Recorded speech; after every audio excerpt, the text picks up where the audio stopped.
नमस्कार, गांव कनेक्शन में आपका स्वागत है। शनिवार की शाम है और हम आ गए हैं आपके पास गांव बुलेटिन लेकर के। हमारी गांव बुलेटिन से कोशिश रहती है कि हफ्ते भर में जो भी मुख्य खबरें होती हैं ग्रामीण भारत में, वो आप तक गांव बुलेटिन के माध्यम से लेकर के आ सकें। देश भर में हमारे जो रिपोर्टर्स हैं रूरल हिंटरलैंड में, वो कोशिश करते हैं आप तक मेन ग्राउंड रिपोर्ट्स लेकर के आने की, ताकि जो रूरल और अर्बन डिवाइड है उसे हम कम कर सकें और मेन स्ट्रीम तक गाँव की आवाज़ पहुँच सके। इस हफ्ते हमारी 7 मुख्य खबरें उत्तर प्रदेश, बिहार, मध्य प्रदेश, राजस्थान, उड़ीसा से हैं। क्या आपको पता है दुनिया में सबसे ज़्यादा बाल विवाह भारत में होते हैं? 3 में से 1 चाइल्ड ब्राइड इंडिया में रहती है। भारत में 22.5 करोड़ चाइल्ड ब्राइड्स हैं, जिनमें से अकेले उत्तर प्रदेश में 3.5 करोड़ चाइल्ड ब्राइड्स रहती हैं। कड़े कानूनों के बावजूद, विमेन एम्पावरमेंट के वादों के बावजूद कई ऐसी लड़कियां हैं ग्रामीण इलाकों में जहां पर अभी भी बच्चियों को चाइल्ड मैरिजेस में पुश किया जाता है। कोविड-19 पैंडमिक के कारण और भी स्थिति वर्स हो गई है। हमारी पहली ग्राउंड रिपोर्ट उत्तर प्रदेश के श्रावस्ती से है, जहां हर दूसरी लड़की चाइल्ड ब्राइड है।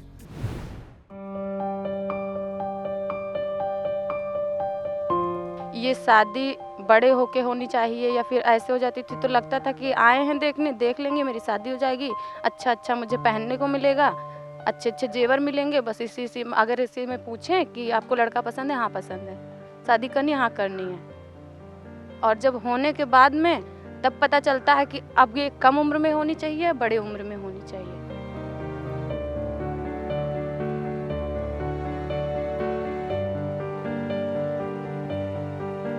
आप जब वहाँ पे थी अपने ससुराल में, वहाँ आपको क्या दिक्कत? मारते थे, कुछ बोली तो और मारे। आप रोती थी, चीखती थी तो कोई आता नहीं था? गाली देते हैं। आपका पहला बच्चा कौन सी उम्र में हुआ था? 17 साल के थे तब हुआ था मेरा लड़का। 4 किलो 500 ग्राम का था वो जब हुआ था। नॉर्मल हुआ, उसके बाद में मतलब वो 9 दिन में ही भर्ती रहे। थोड़ा झटका उटका पड़ने लगा कमजोरी की वजह से हमें, तो 9 दिन भर्ती थे और मेरा बेटा भी आईसीयू में भर्ती था।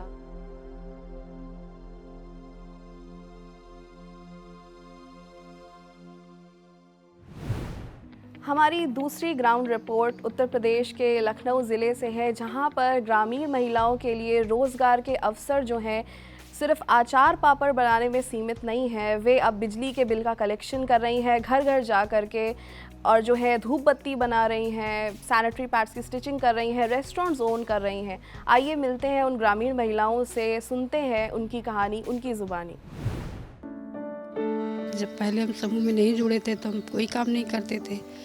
समूह में जुड़े हैं तो उससे हमें काम भी मिला है, काम कर रहे हैं अच्छा खासा, अभी पैसा भी मिल रहा है हम लोगों को। हमारे आने से उनको गांव में ही बिल जमा करना पड़ जाता है, वहाँ लाइन नहीं लगानी पड़ती है। मैं धूप बत्ती बनाने का काम करती हूँ और हमारा समूह भी करता है, और इसमें हमारी जो है मैक्सिमम एक दिन की जो है आमदनी 3 से 350 रुपये हो जाती है, और महीने का 9,000 से 10,000 तक हो जाता है। पहले दीदी ये ईंट गारा वाला काम करते थे पहले, फिर उसके बाद समूह जब जुड़ा तो उससे हम समूह से पैसे थोड़े उठाए, तो हमने ये धंधा चालू किया, होटल खोला। 20,000 रुपये उठाए थे समूह से, उसी से हमने थोड़ा खोला था। उसके बाद जब अच्छा धंधा देखा फिर थोड़े और पैसे उठाए उससे, उसके बाद बढ़ा लिया थोड़ा और। हमारी गांव बुलेटिन की अगली कड़ी में मैं आपके साथ साझा करने वाली हूं उन 2 लोगों की कहानी जो अपने ही घर में ग्रामीण परिवेश में रह करके रोज़गार के नए साधनों से जुड़ रहे हैं। धूप बत्ती जो कि हमारे आपके सबके घरों में लगभग यूज़ होता है, लेकिन कभी क्या आपने सोचा कि हो सकता है वो जो धूप बत्ती है वो किसी समूह की, किसी ग्रामीण महिला ने बनाई हो? आइए मिलते हैं उस महिला से जो महीने में लगभग धूप बत्ती बना करके 10,000 रुपये तक महीने भर में कमा रही हैं। आइए सीखते हैं उनसे 2 मिनट में धूप बत्ती बनाना। धूप बत्ती का मसाला हम कानपुर से लाते हैं। इसमें चंदन पाउडर और जिकेट पाउडर, सोरा पाउडर मिक्स करके आटे की तरह गूँथ लेते हैं। गूँथने के बाद हम उसको छोटा जो है लोई बनाते हैं लंबी सी, और लोई बनाने के बाद में छोटा छोटा पीस काट लेते हैं उसको। उसके बाद रोल करके उसको सांचे में डालते हैं। सांचे में डालने के बाद उसको सांचा खोल कर निकाल लेते हैं और उसको जो है धूप में सुखा देते हैं।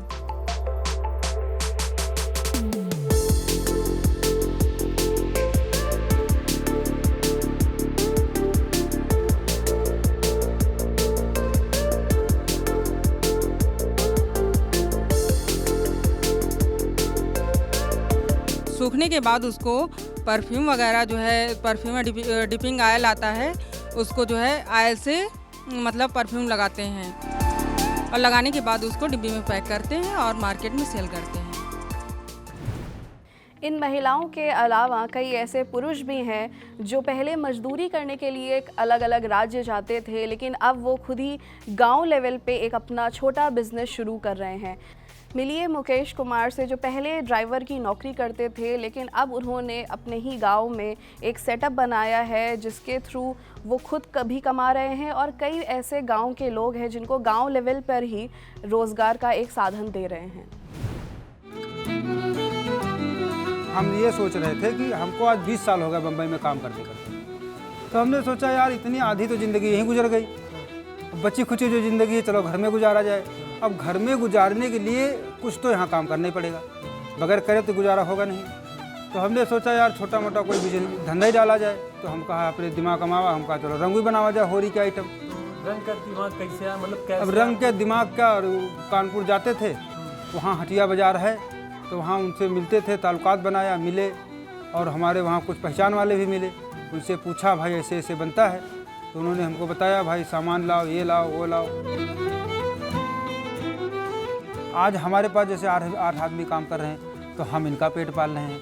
हम जब ये काम कर रहे हैं तो इससे 2 पैसा हमको भी मिलेगा, तो 2 पैसा हम इनको भी देंगे। तो इस उद्देश्य से हम लोग यही काम कर रहे हैं।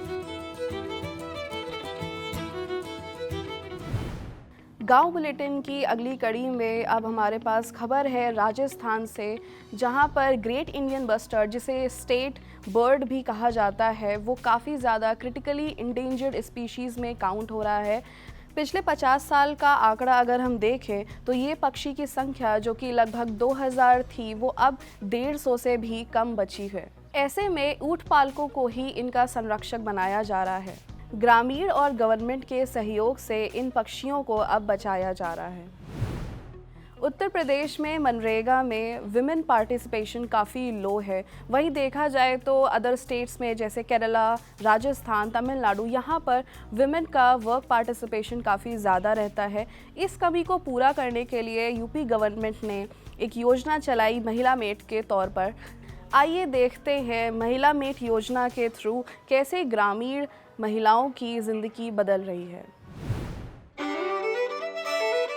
जब आई काम तो बताइए मेट।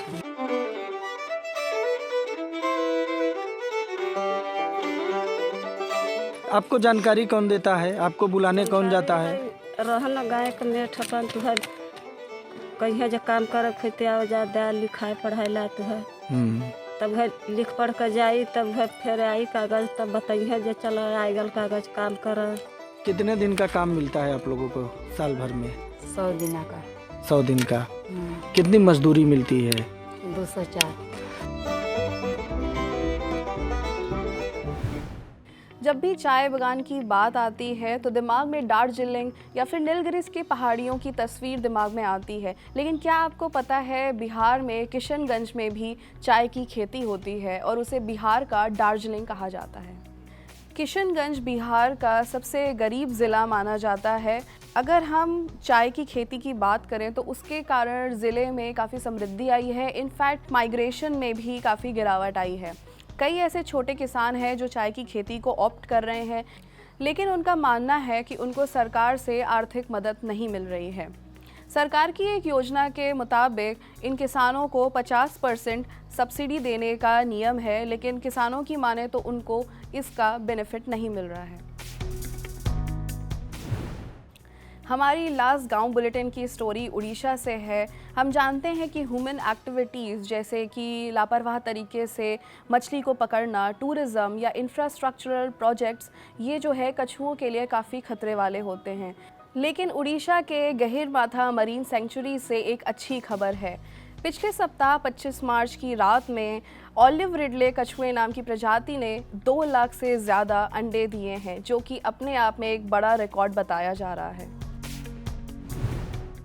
तो आज का गांव बुलेटिन यहीं पर समाप्त होता है। हमारी ये कोशिश रही है कि पिछले हफ्ते जो भी ग्रामीण भारत में हुआ वो हम आपको इस बुलेटिन के थ्रू बता सकें। अगले हफ्ते शनिवार शाम को हम फिर हाजिर होंगे हफ्ते भर की मुख्य खबरें ग्रामीण भारत से लेकर के। जुड़े रहिए हमसे, बनाए रखिए अपना गांव कनेक्शन।